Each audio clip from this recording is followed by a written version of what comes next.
Wrestling Pro News. What happened after Clash in Paris wasn't just insane. It was history in the making, the kind of chaos that doesn't just send shockwaves through WWE, but redefines the very boundaries of what it means to stand by your family inside this industry. And if you thought the bloodshed ended when Roman Reigns was carried out of Paris La Defense Arena strapped to a stretcher with his ribs shattered and his body broken, you were dead wrong, because the real carnage began after the cameras stopped rolling, when the most dangerous force in the bloodline, Jacob Fatu, decided to unleash his fury on those who dared humiliate the tribal chief.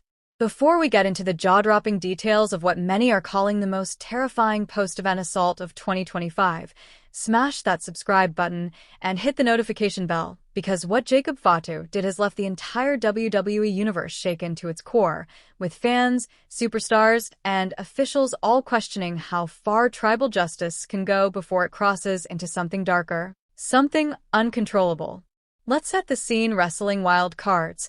Roman Reigns had just overcome Bronson in a brutal grudge match that pushed both men to their absolute limits, proving once again why he is called the head of the table.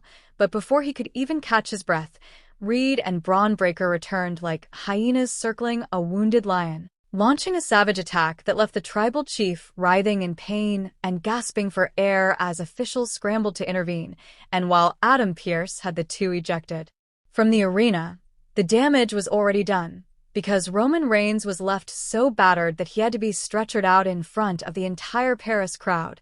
The sight of the Bloodline's leader broken and helpless while Reed and Breakker gloated was enough to sicken fans worldwide. But here's where the story takes a turn WWE never intended for you to see. As Roman was being loaded into an ambulance, Jacob Fatu was watching backstage, his eyes locked on the monitors, and sources say the look on his face wasn't just anger, it was pure unfiltered murder, the kind of fury that only comes when family is dishonored. And in that moment, Jacob decided that Reed and Breakker would not leave Paris standing tall. The two attackers thought they had won. They thought they had destroyed Roman, laughing and mocking as if they had conquered the bloodline. But what they didn't know is that their nightmare was already walking toward them, a nightmare named Jacob Fatu. He didn't march, he didn't storm, he stalked, moving through the corridors of the arena like a predator hunting prey. So focused and so terrifying that security guards and personnel stepped aside because they knew nothing on earth could stop what was about to happen. Reed and Breakker made their way to the parking garage, heading for their rental car, probably ready to celebrate with drinks and laughter, but then they heard it, the sound of heavy, deliberate footsteps echoing in the garage, a sound that froze their blood cold, and when they turned around they saw him, 270 pounds of pure Samoan destruction, his face locked in fury, and in that second their celebration melted into sheer terror. Jacob Fatu didn't waste words, he didn't need to, his actions spoke louder than any promo ever could.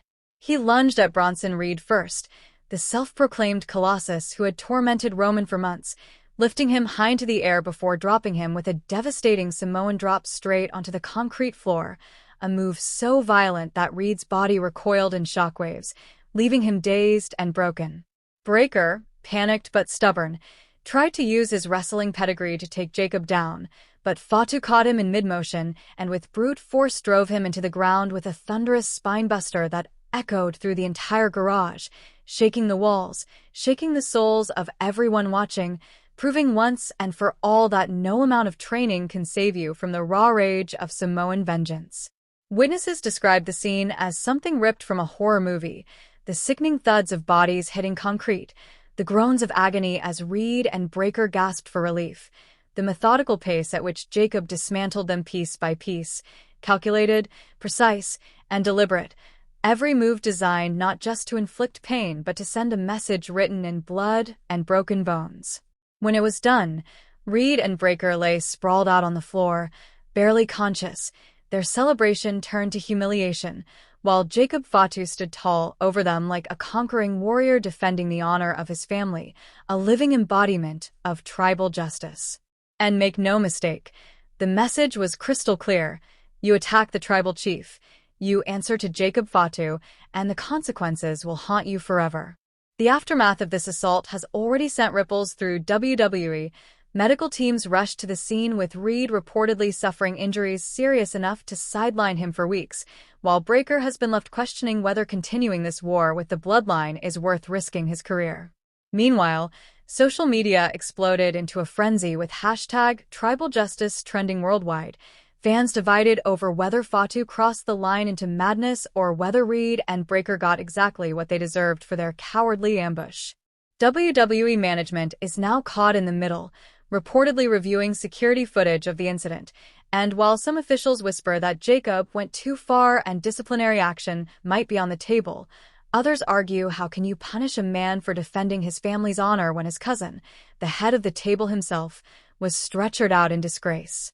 And here's where it gets even more intriguing: wrestling wild cards, because Jacob Fatu's rampage has changed the entire power dynamic inside WWE. Seth Rollins and his Vision faction believed they had Roman isolated.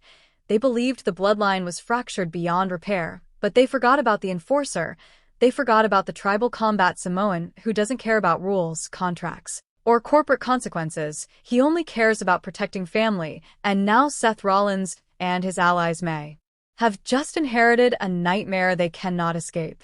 Rumors backstage suggest Jacob isn't finished, that he's already laid down challenges to anyone who dares disrespect the bloodline, calling out the Vision directly and making it clear that his war has only just begun. Imagine what happens when Solo Sikoa hears about Paris. Imagine if the Usos return to join forces. Imagine a full-scale Samoan invasion targeting everyone who stood against the head of the table. This isn't just revenge. This is the beginning of a family war that could become the most brutal storyline in WWE history. From a creative perspective, it's storytelling gold. Every action now carries consequences, every attack will be answered, and every superstar on the roster must decide whether they're willing to face the wrath of Jacob Fatu and the bloodline. What happened in that Paris parking garage wasn't just an attack, it was a declaration of war. Proof that the bloodline's loyalty is unbreakable and their vengeance is inevitable. Whether you love them or hate them, you cannot deny the unity, the passion, and the lengths this family will go to protect their own. Reed and Breakker thought they had broken Roman, but instead, they awakened something far more dangerous, and now the entire WWE universe is left asking the same questions. Did Jacob Fatu go too far, or did he deliver the truest form of tribal justice? How will the Vision faction